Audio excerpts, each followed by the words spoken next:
سائنسدانوں نے پیشاب میں موجود پروسٹیٹ کینسر کی علامات دریافت کر لی۔ یہ کامیابی اس مہلک بیماری تشخیص کے لیے ایک سادہ اور بہترین طریقہ کار ڈھونڈ نکالنے میں مددگار ثابت ہو سکتی ہے۔ پروسٹیٹ کینسر عالمی سطح پر مردوں کی اموات کی بڑی وجوہات میں سے ایک ہے۔ اس بیماری سے سالانہ ہزاروں افراد کی موت واقع ہوتی ہے، جبکہ لاکھوں نئے کیسز کی تشخیص ہوتی ہے۔ تاہم جسم میں موجود ابتدائی ٹیومر کی تشخیص مخصوص اشارے نہ ہونے کی وجہ سے مشکل رہی ہے۔ فی الوقت PSA نامی خون کے ٹیسٹ کو استعمال کرتے ہوئے کینسر کی تشخیص کی جاتی ہے، جس میں پروسٹیٹ گلینڈ کے خارج کیے گئے پروٹین کی شرح کی پیمائش کی جاتی ہے۔ پروسٹیٹ اسپیسیفک ایجنٹن PSA میں اضافہ پروسٹیٹ کینسر کا اشارہ دے سکتا ہے، لیکن اس کے علاوہ دیگر غیر کینسر زدہ کیفیات کی نشاندہی بھی ہو سکتی ہے۔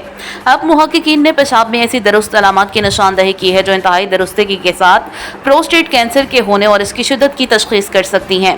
جنرل کینسر ریسرچ میں شائع ہونے والی تازہ ترین تحقیق کے مطابق یہ علامات، جن میں AMACR، SPON2 اور TMEFF2 نامی مالیکیول شامل ہیں، PSA کے مقابلے میں پروسٹیٹ کینسر کی پیشگوئی میں زیادہ درست اور مخصوص ہوتے ہیں۔